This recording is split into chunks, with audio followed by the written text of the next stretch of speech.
Saudara, hari ini kita mulai bahas Galatia. Galatia adalah suatu surat Paulus yang lumayan keras. Saya rasa sangat keras, ya. Karena problem di Galatia itu adalah problem yang paling serius daripada problem-problem di gereja lain, ya. Nah, kita mulai eksegesis Galatia 1 ayat 1 sampai 24. Oke, pendahuluan. Di dunia, bahkan gereja yang penuh masalah, ini kita semakin sulit untuk menemukan kabar baik.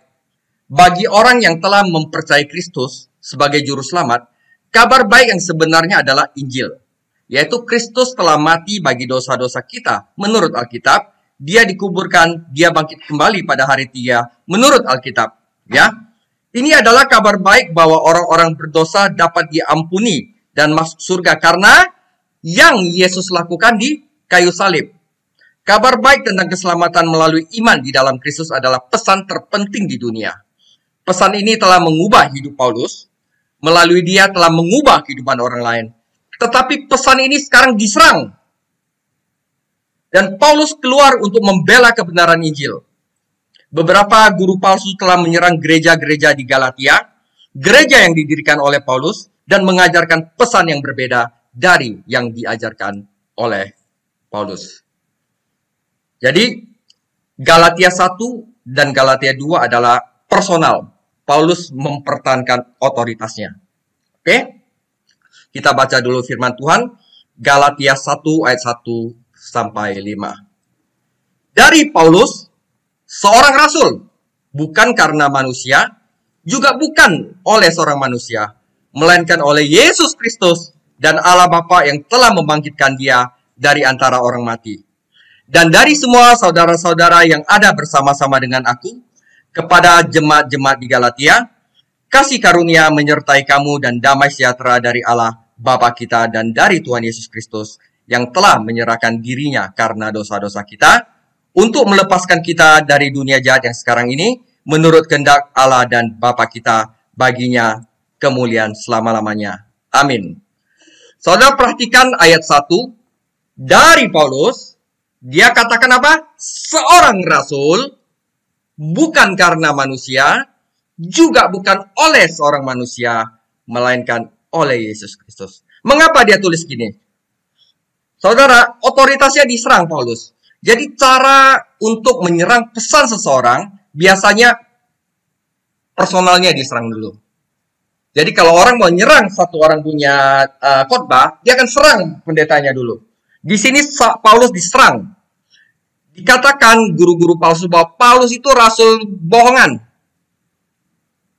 Karena itu, di surat Paulus yang pertama, Paulus langsung mengidentifikasi dirinya dari Paulus.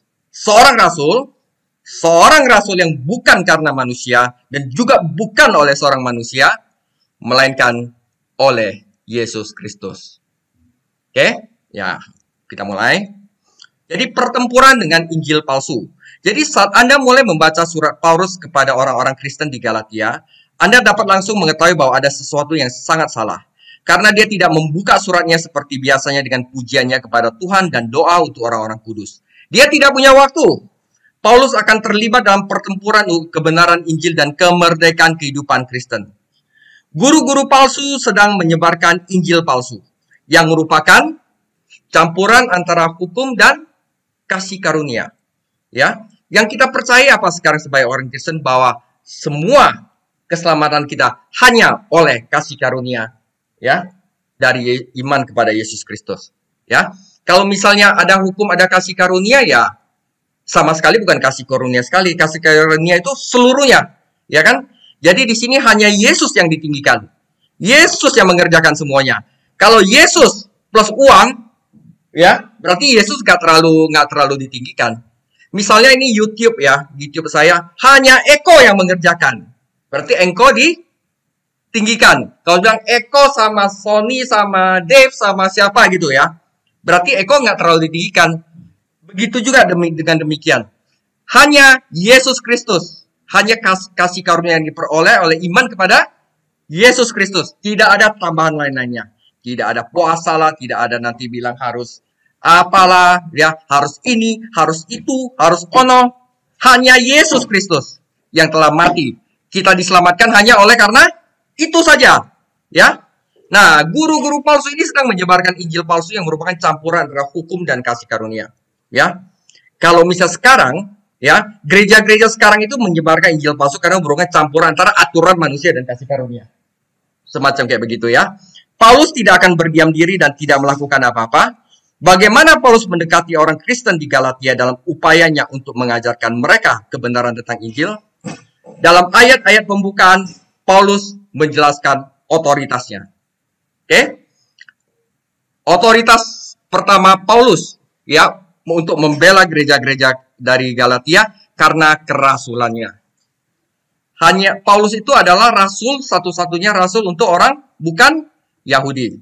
Ya, karena dia yang paling bisa ikut campur dalam urusan Galatia, karena Galatia adalah bukan orang Yahudi, ya. Nanti dalam suratnya Paulus akan berurusan dengan orang Galatia atas dasar kasih sayang, tetapi sejak awal dia harus berhati-hati untuk memberi mereka tahu otoritas yang dia miliki dari Tuhan, dan dia memiliki 3 sumber otoritas. Yang pertama adalah kerasulannya, ya.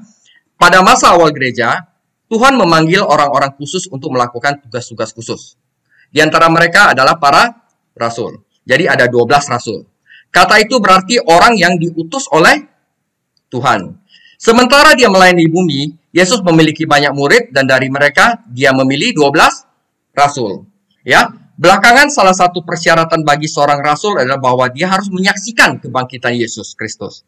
Jadi rasul yang disebut rasul itu adalah dia harus menyaksikan kebangkitan Yesus Kristus. Kenapa? Karena dia akan bersaksi kepada orang-orang, hai orang-orang Yerusalem, Kristus yang engkau salibkan itu, ya, telah bangkit di antara orang mati, dan kami adalah saksinya. Dia ngomong itu tugasnya rasul, ya kan?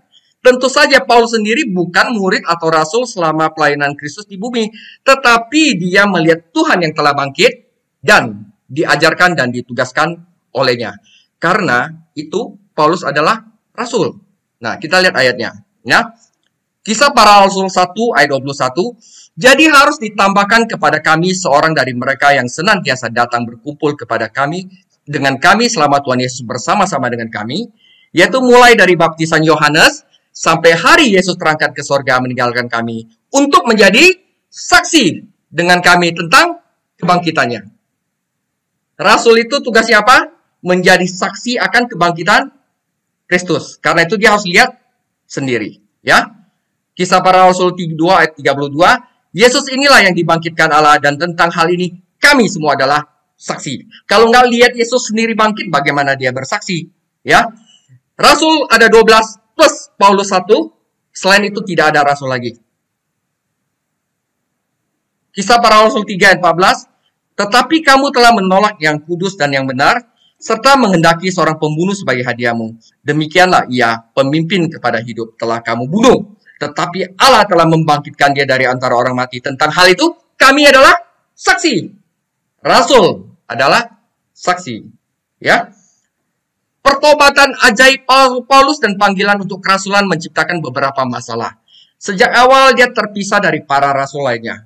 Musuh-musuhnya mengatakan bahwa dia bukanlah rasul sejati karena alasan ini. Paulus dengan hati-hati menunjukkan bahwa dia telah dijadikan rasul oleh Yesus Kristus, sama seperti 12 murid sebelumnya di Galatia. Ya, nih, ini penting saudara. Yesus Kristus sendiri memiliki kerasulan. Karena apa? Dia diutus oleh Tuhan. Rasul adalah salah satu geral yang disandangnya. Ia diutus oleh Bapa Surgawi dengan pesan Allah yang berotoritas yang disampaikannya dengan setia. Jadi, kerasulannya itu bukan dari seleksi dan persetujuan manusia, tetapi oleh pengangkatan ilahi. Jadi Yesus Kristus sendiri yang adalah rasul karena dia diutus oleh Allah, dia sudah menyelesaikan pekerjaannya, dia berikan kerasulannya itu kepada Paulus. Jadi dari pertama memang ada 13, Yesus plus 12 murid, tapi yang Yesus Kristus punya, dia berikan kepada Paulus. Dan ditugaskan untuk memberitakan Injil kepada orang-orang bukan Yahudi. Oleh karena itu, Paulus memiliki otoritas untuk menangani permasalahan di gereja-gereja. Apalagi gereja Galatia adalah gereja orang non-Yahudi. Ya, nah ini kita harus jelas. Cukup jelas bahwa tugas kerasulan adalah menetapkan fondasi gereja. Dulu itu gereja itu belum ada fondasinya. Belum ada Alkitabnya malah, ya kan? Alkitab Perjanjian Lama itu mahal sekali, masih dalam bentuk gulungan, ya. Jadi rasul bersama-sama dengan nabi yang menulis kitab Perjanjian Lama, ya kan? Mengikuti apa yang dikaryakan Yesus Kristus sendiri, Efesus 2, 19-20, sehingga otoritas rasul dan nabi harus diperkuat oleh kesaksian pribadi. Jadi setelah para rasul meletakkan fondasi, barulah gereja dapat dibangun, dan setelah itu tidak ada jawatan rasul dan nabi lagi. Ya, nabi dia dengar dari Tuhan langsung, dia tulis di Alkitab. Demikianlah Tuhan berfirman. Cek. Jadi Alkitab, firman Allah, ya melalui nabi, ya kan? Kalau Perjanjian Baru, walaupun yang tulis Lukas, tapi itu Petrus sebenarnya yang bisikin. Kan? Petrus tidak sekolah, tetapi Paulus sekolah. Sehingga dia menulis 2/3 dari Perjanjian Baru. Nah, Nabi menulis Perjanjian Lama. Rasul menulis Perjanjian Baru. Dari dua ini kita gabung adalah Alkitab. Adalah sesuatu yang dibangun atas dasar para rasul dan para nabi. Dengan Yesus Kristus sebagai batu penjuru. Oke? Nah, karena itu, saudara lihat baik-baik ya. Efesus 4 ayat 11, dan ialah yang memberikan baik rasul-rasul maupun nabi-nabi 2, baik pemberita-pemberita Injil 3, maupun ini 1 saudara, gembala-gembala dan pengajar semuanya 4 saudara. Ya. Jadi kalau rasul sudah tidak ada lagi sekarang, nabi sudah tidak ada lagi sekarang, tinggal 2 saudara, penginjil sama gembala dan pengajar. Jadi gembala dan pengajar itu adalah double function. Pengajar harus jadi gembala dan gembala harus menjadi pengajar. Lihat ya, kata maupunnya. Maupun baik. Ya, saya udah cek di bahasa Yunaninya, ternyata ini adalah 4 verb. 4 noun, sorry. Rasul, nabi, penginjil, dan gembala dan pengajar. Oke, jadi karena tidak ada nabi lagi, jadi kita tidak bilang nabi palsu. Yang ada sekarang adalah guru palsu. Ya, gitu. Nggak ada nabi palsu lagi, ada guru palsu. Oke. Jadi otoritas pertama Paulus adalah dia adalah rasul. Rasul asli. Ya. Otoritas kedua Paulus adalah dia adalah yang mendirikan gereja-gereja di Galatia. Karena dia yang mendirikan gereja di Galatia, kenapa dia tidak boleh mencampur urusan orang Galatia, ya kan? Dia tidak menulis kepada mereka sebagai orang asing, tetapi sebagai orang yang telah membawakan mereka pesan kehidupan pada awalnya. Paulus selalu memiliki kepedulian yang penuh kasih untuk para petobatnya dan keinginan yang dalam untuk melihat gereja-gereja yang dia dirikan memuliakan Kristus. Ya, ketika Paulus mendengar bahwa guru-guru palsu mulai menangkap petobatnya dan menyesatkan mereka, dia sangat prihatin dan memang seharusnya demikian. Lagi pula mengajar orang Kristen baru bagaimana hidup bagi Kristus adalah bagian dari amanat Kristus. Seperti memenangkan mereka. Jadi nanti penginjil memenangkan mereka, ya. Dan pengajar harus mengajarkan mereka hidup. Jadi kalau mereka udah dipertobatkan, nggak boleh ditinggalin gitu aja, saudara. Ya, sayangnya banyak orang Kristen di Galatia telah berpaling dari Paulus, bapak rohani mereka di dalam Tuhan, dan sekarang mereka mengikuti guru legalistik yang mencampurkan hukum Perjanjian Lama dengan Injil kasih karunia Allah. Harus sunat lah, nggak boleh makan inilah, hari ini harus beginilah, harus lah, harus kumpul di sinilah, gitu. Enggak, kalau Injil semuanya adalah kasih karunia. Oke, otoritas ketiga Paulus adalah pesan Injilnya. Sejak awal Paulus dengan jelas menyatakan pesan Injil karena pesan inilah yang diubah oleh kaum Yudais, yaitu guru-guru palsu. Injil hanya berpusat pada seorang pribadi, yaitu Yesus Kristus, Putra Allah. Orang ini yang membayar harga. Dia yang menyerahkan dirinya untuk mati di kayu salib. Ya, nah Anda akan menemukan bahwa salib penting dalam surat Galatia. Kristus membayar harga sehingga dia bisa mencapai suatu tujuan, yaitu membebaskan orang berdosa dari perbudakan. Kemerdekaan di dalam Kristus adalah tema dominan di Galatia. Artinya apa? Orang yang di dalam Kristus itu adalah orang yang merdeka. Nggak terikat ini, itu, karena tidak diikat lagi sama iblis. Lu kalau nggak gini, gue gini loh.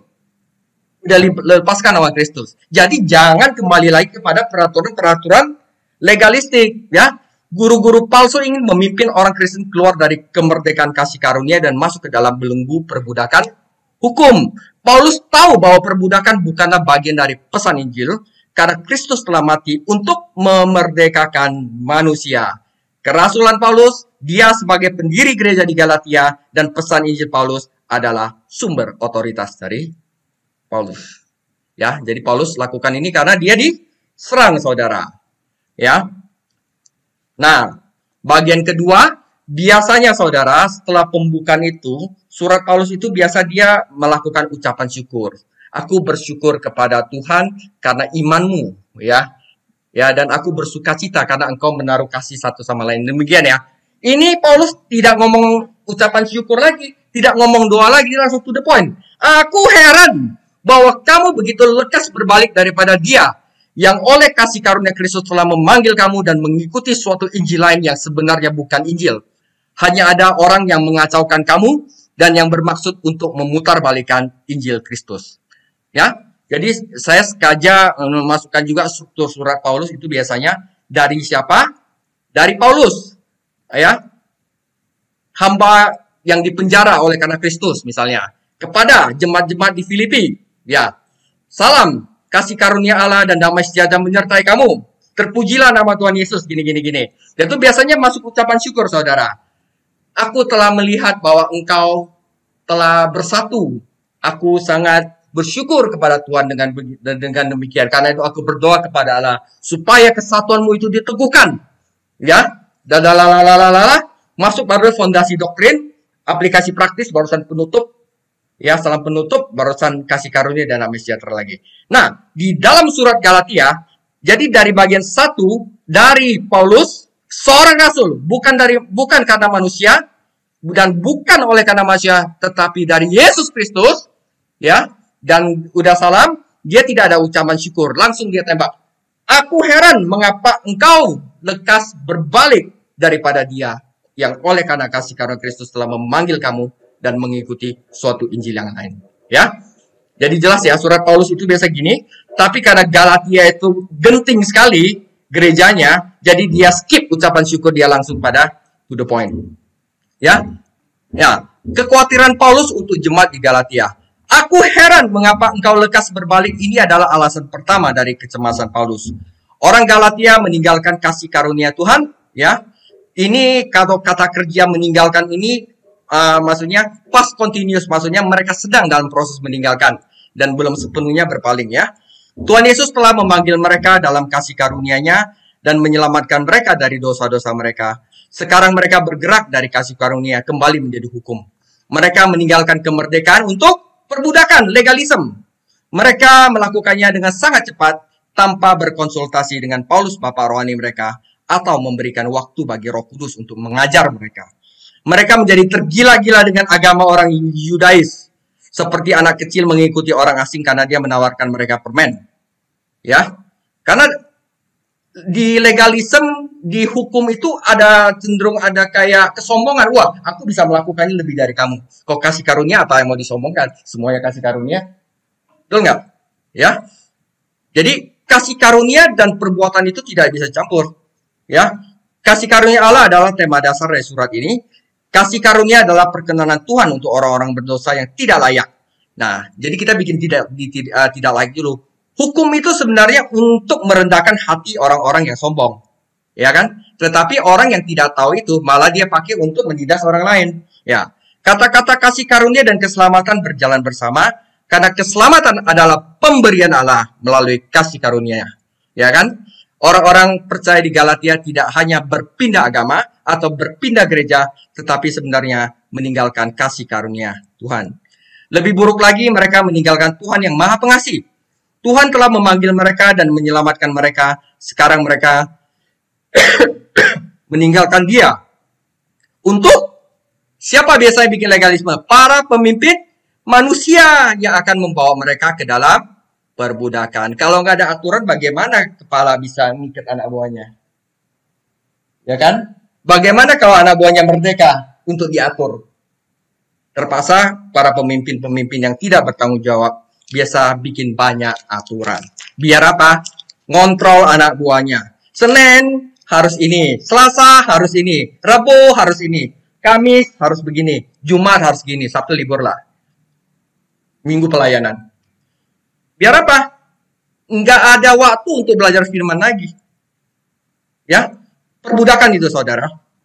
Ya, jadi Anda tidak dapat mencampurkan kasih karunia dan pekerjaan karena yang satu mengecualikan yang lain. Keselamatan adalah anugerah Allah yang dibeli untuk kita oleh Yesus Kristus di kayu salib. Beralih dari kasih karunia ke hukum berarti meninggalkan Tuhan Yesus yang menyelamatkan kita. Hati-hati saudara nih, ya. Guru-guru palsu memutarbalikkan Injil. Tapi mereka bersalah karena dosa lain yang membuat Paulus sangat khawatir. Mereka memutarbalikkan Injil Allah. Guru-guru palsu mengaku sedang memberitakan Injil bahwa keselamatan hanya datang dari Tuhan Yesus, tetapi tidak mungkin ada dua Injil. Yang satu berpusat pada pekerjaan, yang satu lagi berpusat pada kasih karunia. Mereka memberitakan Injil yang lain, tulis Paulus, tetapi pesan yang berbeda, yang sangat berbeda dari Injil yang benar, sehingga itu bukanlah Injil sama sekali. Mereka bilang harus disunat, harus bayar perpuluhan, harus ini, harus itu, buah sulung harus bayar. Ya, seperti para pemuja hari ini, ya, kaum Yudas akan berkata, kami percaya kepada Yesus Kristus, tetapi kami memiliki sesuatu yang luar biasa untuk ditambahkan pada apa yang sudah Anda percayai. Seolah-olah ada orang yang bisa menambahkan sesuatu yang lebih baik daripada kasih karunia Tuhan Yesus. Jadi kata yang diterjemahkan memutarbalikkan dalam Galatia 1 ayat 7 juga digunakan dalam Kisah Para Rasul 13:10, artinya berbalik, berubah menjadi karakter yang berlawanan. Guru-guru Paulus telah memutarnya dan membawanya kembali ke dalam hukum. Okay? Sedangkan hukum itu dipersiapkan untuk digenapi oleh Kristus. Kemudian di dalam surat ini, Paulus menjelaskan bagaimana hukum dipersiapkan untuk digenapi oleh Yesus Kristus. Tetapi orang Yudais memiliki interpretasi yang berbeda. Bagi mereka, hukum dan Injil berjalan bersama. Kecuali kamu disunat menurut cara Musa, kamu tidak dapat diselamatkan. Kisah Para Rasul 15:1. Tidak heran Paulus sangat khawatir dengan orang-orang Galatia yang bertobat. Mereka mengalami dilema, kegelisahan yang hebat karena doktrin palsu telah dibawa ke gereja-gereja. Kasih karunia selalu membawa pada kedamaian. Tetapi orang percaya telah meninggalkan kasih karunia untuk legalisme dan karena itu tidak memilih kedamaian di dalam hati mereka. Yang ada mereka saling bersaing. Siapa yang lebih bisa menuruti hukum? Siapa yang lebih bisa membayar zakat atau apalah? Ya. Saudara, kita juga hidup karena kasih karunia. Ingatlah bahwa anugerah Allah melibatkan sesuatu yang lebih dari sekedar keselamatan manusia. Ya. Jadi kita tidak hanya diselamatkan oleh kasih karunia, tetapi kita juga hidup oleh kasih karunia, Saudara. Jadi kita berdiri dalam kasih karunia, itu adalah dasar dari kehidupan Kristen. Kasih karunia memberikan kita kekuatan yang kita butuhkan untuk menjadi tentara yang menang. Kasih karunia memampukan kita untuk menderita tanpa mengeluh, bahkan menggunakan penderitaan itu untuk kemuliaan Allah. Nanti saudara, tanggal 7 Maret saya akan bahas eksposisi penderitaan Kristus, ya. Dimana kalau Anda nanti belajar itu, Anda kayaknya bilang, saya rela menderita, kamu akan berbahagia dalam penderitaan. Karena apa? Karena Anda udah mindset Anda bisa tahu bahwa sebenarnya penderitaan itu ada kemuliaan. Ya. Ketika seorang Kristen berpaling dari hidup oleh kasih karunia Tuhan, dia harus bergantung pada kekuatannya sendiri. Ya kan? Kalau dia berpaling dari kasih karunia memakai hukum, dia harus memakai kekuatannya sendiri untuk melakukan hukum itu. Ya kan? Ini akan mengarah pada kegagalan dan kekecewaan. Inilah yang dimaksud Paulus dengan jatuh dari kasih karunia. Bergerak keluar dari lingkup kasih karunia ke dalam bidang hukum, berhenti bergantung pada sumber daya Tuhan dan bergantung pada sumber daya manusia. Ada satu penderitaan yang saya rasa perempuan gak ngoceh. Ya, waktu hamil. Kenapa? Dia mengerti kalau dia keluar dia ada kemuliaan. Betul kan? Nah, kalau kita mengerti penderitaan itu nanti kemuliaannya gimana dengan pasti, kita tidak akan menderita waktu penderitaan. Karena kita tahu Seperti wanita yang tahu nanti akan ada anak. Malah dia bisa bersukacita saat perutnya sakit. Paling suaminya disuruh cari makanan yang dia ngidam. Ya kan? Nah, itu nanti saya akan jelaskan pada 7 Maret eksposisi penderitaan Kristus. Itu saya diberi ilham oleh Ibu Elizabeth. Terima kasih banyak. Ya. Jadi memulai dengan roh tetapi kembali ke daging. Udah mendapatkan kemerdekaan tetapi kembali kepada perbudakan. Jadi tidak heran Paulus sangat cemas. Teman-temannya di dalam Kristus meninggalkan kasih karunia Tuhan, memutarbalikkan kasih karunia Tuhan dan kembali hidup oleh daging, sumber daya mereka sendiri. Mereka telah memulai kehidupan Kristen mereka dalam roh, tetapi sekarang mereka akan mencoba untuk melanjutkan hidup dalam kuasa daging. Jadi Galatia 3 ayat 1 sampai 3, hai orang Galatia yang bodoh, siapakah yang telah mempesona kamu? Bukankah Yesus Kristus yang disalibkan itu telah dilukiskan dengan terang di hadapanmu? Hanya ini yang hendak ku ketahui dari kamu. Apakah kamu dilahirkan kembali menerima roh karena melakukan hukum Taurat? Apakah karena percaya kepada pemberitaan Injil? Nah, tantangan. Adakah kamu sebodoh itu? Kamu telah mulai dengan roh. Maukah kamu sekarang mengakhirinya di dalam daging? Nah, kita masuk Galatia 1 ayat 8 sampai 10. Ini keras sekali saudara ya. Tetapi sekalipun kami atau seorang malaikat dari surga yang memberitakan kepada kamu suatu Injil yang berbeda dengan Injil yang telah kami beritakan kepadamu, terkutuklah dia. Seperti yang telah kami katakan dahulu, sekarang kukatakan sekali lagi. Jikalau ada orang yang memberitakan kepadamu suatu Injil yang berbeda dengan apa yang telah kamu terima, terkutuklah dia. Jadi bagaimana sekarang? Adakah ku cari kesukaan manusia atau kesukaan Allah? Adakah ku coba berkenan kepada manusia? Sekiranya aku masih mau berkenan kepada manusia, maka aku bukanlah hamba Kristus. Jika kamu memutarbalikkan Injil karena ada orang yang suruh kamu, ya kamu bukan hamba Kristus. Kamu harus benar. Karena Injil cuma satu, saudara ya. Nah, saudara, ujian orang Kristen itu satu, saudara. Kesetiaannya pada firman Allah. Paulus mengobarkan perang melawan guru-guru palsu karena dia mencintai kebenaran dan karena dia mengasihi orang-orang yang telah dia pimpin kepada Kristus. Seperti ayah yang menjaga putrinya sampai dia menikah, Paulus mengawasi orang bertobat agar mereka tidak tergoda dalam kesesatan. Guru-guru palsu diidentifikasi oleh Injil palsu yang mereka beritakan. Ujian seorang Kristen bukannya banyaknya pelayanan, juga bukannya popularitas dan atau tanda atau mujizat yang ajaib, tetapi kesetiaannya pada firman Allah. 1 Timotius 4 ayat 1, tetapi roh dengan tegas mengatakan bahwa di waktu-waktu kemudian ada orang yang akan murtad lalu mengikuti roh-roh penyesat dan ajaran setan-setan. Yesaya 8 ayat 20, carilah pengajaran dan kesaksian. Siapa yang tidak berbicara sesuai dengan perkataan itu, maka baginya tidak terbit wajar.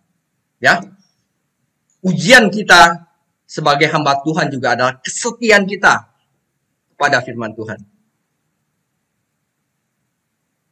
Nah, ini kata terkutuklah bagi yang mengajarkan Injil lain. Jadi Kristus telah mengabarkan Injil kepada Paulus, dan dia sebaliknya telah melakukan kepada hamba-hamba setia lainnya. Tetapi orang-orang Yahudi telah datang dan menggantikan Injil palsu mereka dengan Injil yang benar. Dan untuk dosa ini, Paulus menyatakan mereka terkutuk. Ya, kata yang digunakan terkutuk, saudara, ya, ini Anda harus tahu, berarti adalah ditetapkan untuk kehancuran, saudara. Ya, baca Kisah Para Rasul 23 ayat 14 untuk ilustrasi yang kuat dari arti kata ini. Nanti saya tulis di bawah. Tidak peduli siapa pengkhotbah itu, malaikat dari surga atau bahkan Paulus sendiri, jika dia memberitakan Injil lain, dia terkutuk. Yaitu apa? Dia ditetapkan untuk kehancuran. Ya, jadi hati-hati saudara. Jadi Kisah Para Rasul 23 ayat 14, maka mereka pergi ke imam-imam kepala dan tua-tua bangsa Yahudi berkata, kami telah bersumpah dengan mengutuk diri bahwa kami tidak akan makan atau minum sebelum kami membunuh Paulus. Ya kan? Ya. Di sini guru-guru palsu selain memutarbalikkan Injil, itu motivasinya Paulus juga diputarbalikkan, saudara. Jadi Paulus dituduh untuk mencari kesenangan manusia. Namun ada karakteristik kedua dari musuh Paulus, motif palsu yang mereka praktekkan. Musuh-musuhnya menuduh Paulus sebagai kompromi dan menyesuaikan Injil agar sesuai dengan orang bukan Yahudi. Jadi mungkin mereka memutarbalikkan arti dari pernyataan Paulus ini. 1 Korintus 9 ayat 22-23, bagi orang-orang lemah, aku menjadi seperti orang lemah, supaya aku dapat menyelamatkan mereka yang lemah. Bagi semua orang, aku telah menjadi segalanya, supaya aku sedapat mungkin memenangkan beberapa orang dari antara mereka. Segala sesuatu ini aku lakukan karena Injil, supaya aku mendapat bagian dalamnya. Jadi mereka berkata, ketika Paulus bersama orang Yahudi, dia hidup seperti orang Yahudi. Ketika dia bersama orang bukan Yahudi, dia hidup seperti orang bukan Yahudi. Dia hanya mencari kesenangan manusia. Dan oleh karena itu dia tidak dapat mempercayai. Padahal Paulus lakukan itu oleh karena Injil. Ya. Tapi sebenarnya guru palsu lah yang mencari kesenangan manusia. Ya. Pada kenyataan, itu adalah guru palsu yang mencari kesenangan manusia itu. Galatia 4 ayat 16-17.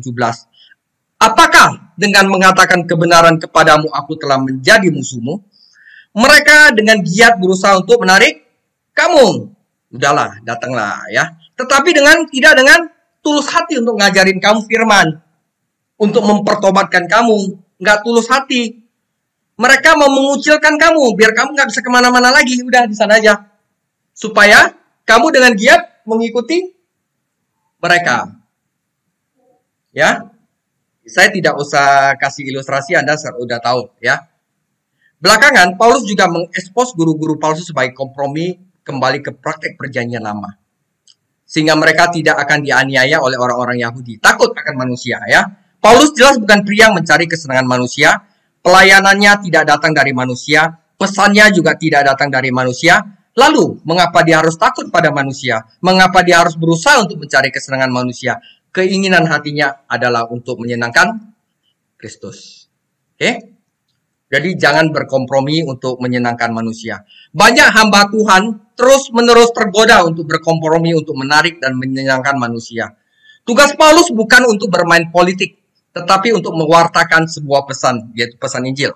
Sebaliknya, guru-guru palsu ini adalah pengecut yang berkompromi dengan hukum dan kasih karunia, berharap untuk menyenangkan baik orang Yahudi dan orang bukan Yahudi, tetapi tidak pernah bertanya apakah mereka menyenangkan Tuhan. Ya, jadi kita telah mencatat 3 langkah Paulus ambil untuk melibatkan guru-guru palsu ini dalam pertempuran. Pertama, dia menjelaskan otoritasnya. Kedua, dia mengungkapkan kekhawatiran kepada jemaatnya. Ketiga, dia menyingkap kejahatan musuh-musuhnya. Tetapi bagaimana dia akan menyerang musuhnya? Pendekatan apa yang akan dia gunakan untuk meyakinkan orang-orang percaya di Galatia bahwa yang mereka butuhkan hanyalah iman kepada Tuhan Yesus?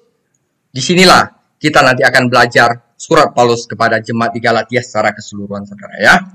Nah, ini bagian kedua, ya.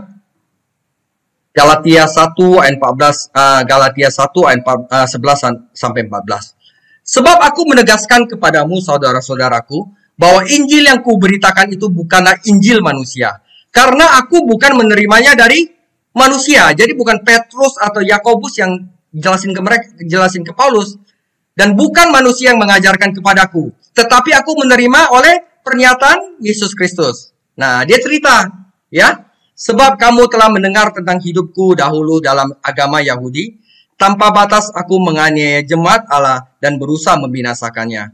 Dan di dalam agama Yahudi, aku jauh lebih maju dari banyak teman yang sebaya dengan aku di antara bangsaku. Sebagai orang yang sangat rajin memelihara adat istiadat nenek moyangku.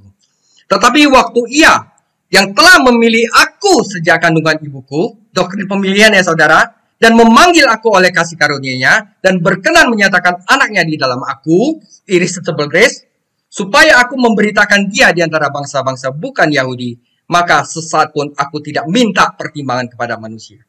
Juga aku tidak pergi ke Yerusalem mendapatkan mereka yang telah menjadi rasul sebelum aku, tetapi aku berangkat ke tanah Arab. Di sini 3 tahun Paulus di tanah Arab diajarin oleh Tuhan Yesus langsung. Dan dari situ kembali ke Damsyik. Lalu 3 tahun kemudian aku pergi ke Yerusalem untuk mengunjungi Kefas, Petrus, dan aku menumpang 15 hari di rumahnya. Tetapi aku tidak melihat seorang pun dari rasul-rasul lain kecuali Yakobus, saudara Tuhan Yesus. Di hadapan Allah kutegaskan apa yang kutuliskan kepadamu ini benar, aku tidak berdusta. Kemudian aku pergi ke daerah-daerah Syria dan Kilikia, tetapi rupaku tetap tidak dikenal oleh jemaat-jemaat Kristus di Yudea. Mereka hanya mendengar bahwa ia yang dahulu menganiaya mereka, sekarang memberitakan iman yang pernah hendak dibinasakannya. Dan mereka memuliakan Allah karena aku. Nah, ini bagian terakhir, saudara ya. Jadi kita harus tahu bahwa Injil Paulus diberikan oleh Tuhan Yesus sendiri. Jadi surat-surat itu ya, yang Paulus belajar itu, doktrin, itu diberikan oleh Tuhan Yesus sendiri ya. Jadi adalah firman Tuhan sah. Kalau gitu, surat Paulus kenapa sah? Karena dia adalah firman Tuhan diberikan oleh dari Tuhan Yesus sendiri kepada Paulus. Oke? Musuh Paulus menunjukkan ketidaksesuaian Paulus sebagai bukti bahwa pesan dan pelayanannya sebenarnya bukan dari Tuhan. Dia mengaku sebagai rasul, bantah mereka, tetapi dia tidak berdiri dalam tradisi rasul. Representasi yang keliru inilah yang dijawab Paulus di bagian Galatia ini. Ketidaksesuaiannya disengaja.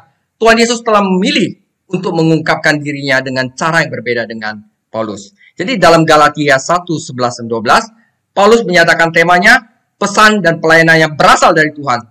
Dia tidak menciptakan Injil, juga tidak menerimanya dari manusia, tetapi dia menerima Injil dari Yesus Kristus. Baik pesan dan pelayanan kerasulannya diberikan secara ilahi. Oleh sebab itu, siapapun yang menambahkan sesuatu ke dalam Injil Paulus berada dalam bahaya penghakiman ilahi. Karena Injil itu diberikan oleh Yesus Kristus sendiri kepada Paulus. Ya, caranya Paulus refresh masa lalunya. Jadi cara terbaik bagi Paulus untuk membuktikan maksudnya adalah dengan menjangkau masa lalunya dan mengingatkan orang-orang Kristen di Galatia tentang cara Tuhan memperlakukan dia. Paulus menyatakan bahwa kehidupan masa lalunya telah diketahui oleh pembacanya, tetapi jelas bahwa mereka tidak sepenuhnya memahami apa arti pengalaman tersebut. Jadi Paulus menunjukkan di layar 3 gambar masa lalunya sebagai bukti bahwa kerasulan dan Injilnya benar-benar berasal dari Tuhan. Pertama yaitu saat dia menjadi penganiaya jemaat Tuhan Yesus. Yang kedua adalah saat dia dikonversikan oleh Tuhan Yesus sendiri. Dan ketiga saat dia ditugaskan untuk menjadi rasul bagi orang bukan Yahudi. Jadi tinggal 3 slide saudara, tenang ya. Jadi saat dia menjadi penganiaya jemaat, Paulus sebenarnya berpikir bahwa Yesus adalah penipu. Dan pesan keselamatannya adalah dusta. Dia yakin bahwa Tuhan telah berbicara melalui Musa lewat Nabi. Tetapi bagaimana dia bisa yakin bahwa Tuhan telah berbicara melalui Yesus dari Nazaret? Tenggelam dalam tradisi Yahudi, Saulus muda dari Tarsus memperjuangkan iman Yahudinya. Reputasinya sebagai penganiaya yang bersemangat dari sekte orang Nazaret menjadi dikenal jauh dan luas. Semua orang tahu bahwa dia adalah murid yang brilian dari Rabi Gamaliel. Ini sedang menuju perjalanan untuk menjadi pemimpin yang berpengaruh dalam agama Yahudi. Kemudian terjadi sesuatu. Saulus dari Tarsus, penganiaya jemaat, menjadi Rasul Paulus, pengkhotbah Injil. Perubahan ini tidak bertahap, secara tiba-tiba dan tanpa peringatan, dan Paulus sendiri tidak bisa tolak. Irresistible grace. Ya, beberapa hari kemudian dia berada di Damaskus memberitakan kepada orang-orang Yahudi bahwa orang-orang Kristen benar. Bagaimana guru palsu menjelaskan perubahan mendadak ini?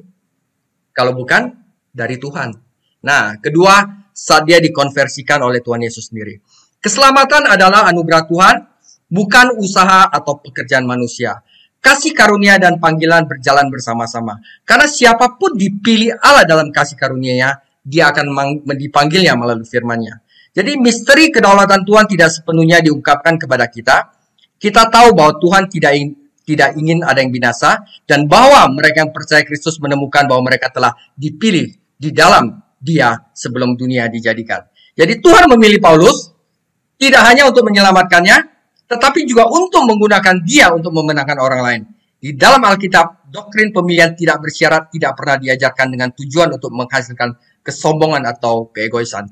Pemilihan melibatkan tanggung jawab. Jadi kalau Anda dipilih, pasti ada tanggung jawab, saudara. Ya, Tuhan memilih Paulus untuk memberitakan di antara orang-orang bukan Yahudi kasih karunia yang sama yang dialami. Ini dengan sendirinya adalah bukti bahwa pertobatan Paulus adalah dari Tuhan. Karena apa? Diberikan tugas. Ya, jadi kalau Anda dipilih, pasti Anda diberikan tugas. Kalau Anda masih nggak ada tugas, cari tugasnya seperti apa. Atau jangan-jangan Anda belum dilahirkan kembali. Ya, yang ketiga, saat dia menjadi Rasul Yesus Kristus, Paulus tidak segera pergi ke Yerusalem Kemana dia pergi? Dia pergi ke Arab, saudara. Ini terjadi setelah pelayanan awalnya di Damaskus. Daripada berunding dengan darah dan daging, ya, daripada dia cari langsung melayani dulu, ya. Dia belajar dulu, saudara, 3 tahun. Dia belajar dulu. Daripada berunding dengan darah dan daging, Paulus memberikan dirinya untuk belajar dulu, berdoa, meditasi, bertemu dengan Tuhan Yesus sendirian di Arab. Dia mungkin telah menghabiskan sebagian besar dari 3 tahun di Arab. Para rasul telah menerima 3 tahun pengajaran Tuhan Yesus, dan sekarang Paulus memiliki kesempatan 3 tahun untuk diajar oleh Tuhan Yesus. Jadi lebih bagus gitu, saudara. Belajar dulu, barusan tempur. Ya, habis itu dia kembali ke Damaskus. Kembalinya ke Damaskus dan bahaya yang ditimbulkannya bukti lebih lanjut bahwa pemimpin Yahudi menganggap Paulus sudah musuh, dan karena itu pengalaman dengan Kristus adalah pengalaman yang valid. Dan akhirnya dia mengunjungi Yerusalem. Dia tinggal di Yerusalem hanya 15 hari, dan dia hanya melihat Petrus dan Yakobus, yaitu saudara laki-laki Tuhan Yesus. Jadi dia tidak menerima pesannya atau kerasulannya dari manusia atau dari gereja Yerusalem. Dia dapatkan langsung dari Tuhan Yesus di tanah Arab. Ya, sekali lagi catatan dalam Kisah Para Rasul menjelaskan mengapa hidupnya bahaya di Yerusalem sama seperti di Damaskus. Ketika Paulus pergi ke Syria, dia memberitakan firman, dan ketika dia tiba di Kilikia, provinsi asalnya, dia mulai menginjili. Sejarawan menyimpulkan bahwa dia tinggal di sana mungkin 7 tahun, sampai Barnabas merekrutnya untuk pekerjaan di Antioquia. Ini Antioquia itu adalah tugas untuk pergi ke Asia Kecil. Barusan di sana timbullah gereja-gereja kayak Galatia, Efesus, dan lain-lain. Ya, beberapa orang percaya di Yerusalem mengenal Paulus, tetapi orang-orang percaya di gereja-gereja Yudea tidak mengenalnya, meskipun mereka mendengar bahwa dia sekarang sedang mengkorbankan iman yang pernah dia coba hancurkan. Dalam terang tingkah laku Paulus, pertobatannya dan kontaknya, bagaimana mungkin ada orang yang menuduhnya rasul palsu? Tentu saja dia menerima Injilnya melalui Yesus Kristus. Oleh karena itu, kita juga harus berhati-hati apa yang harus kita lakukan dengan Injil ini. Karena ini bukanlah ajaran manusia, tetapi kebenaran Tuhan. Dengan kata lain, jangan coba-coba putar balik, saudara, demi kepentingan sendiri. Ya, penutup, saudara. Nah, ini saya akan tulis para guru-guru palsu zaman modern, ya, sekarang ini, seperti rekan-rekan mereka di zaman kuno, menolak otoritas Paulus dan mencoba memutarbalikkan Injil yang dia beritakan. Di zaman Paulus, pesan mereka adalah Injil ditambah Musa, ya. Jadi di zaman kita sekarang, gereja sekarang, adalah Injil ditambah perkataan sejumlah pemimpin agama, penglihatan, wahyu baru dari Tuhan, buku agama, organisasi keagamaan. Anda tidak bisa diselamatkan kecuali adalah pesan mereka, kata mereka, seperti yang dikatakan di Kisah Para Rasul 15. Jika Anda berani menyebut Injil kasih karunia seperti yang diberitakan oleh Yesus, Paulus, dan rasul lainnya, mereka menjawab, Tuhan pasti memberi kita wahyu baru. Selalu mereka bilang gitu. Saya mendengar suara Tuhan. Tuhan telah memberi saya wahyu baru. Tetapi Paulus memiliki jawaban untuk mereka. Jika ada orang yang memberitakan Injil lain kepadamu selain yang telah kamu terima, terkutuklah dia. Kesimpulan, saudara, ketika seorang berdosa mempercayai Kristus dan dia dilahirkan kembali, dia dilahirkan merdeka, bukan perbudak, saudara. Dia telah ditebus, dibeli oleh Kristus, dan dimerdekakan. Dia tidak lagi terikat pada dosa atau setan. Dia juga tidak seharusnya terikat pada sistem agama manusia. Yohanes 8 ayat 13, maka katanya kepada orang Yahudi yang percaya kepadanya, jikalau kamu tetap dalam firman-Ku, kamu benar-benar adalah murid-Ku, dan kamu akan mengetahui kebenaran, dan kebenaran itu akan memerdekakan kamu. Yohanes 8 ayat 36, jadi apabila anak itu memerdekakan kamu, kamu pun benar-benar merdeka. Saudaraku, jika kita telah dimerdekakan oleh Tuhan Yesus, mengapa kembali kepada perbudakan? Demikian sharing saya di Galatia 1. Tuhan Yesus memberkati.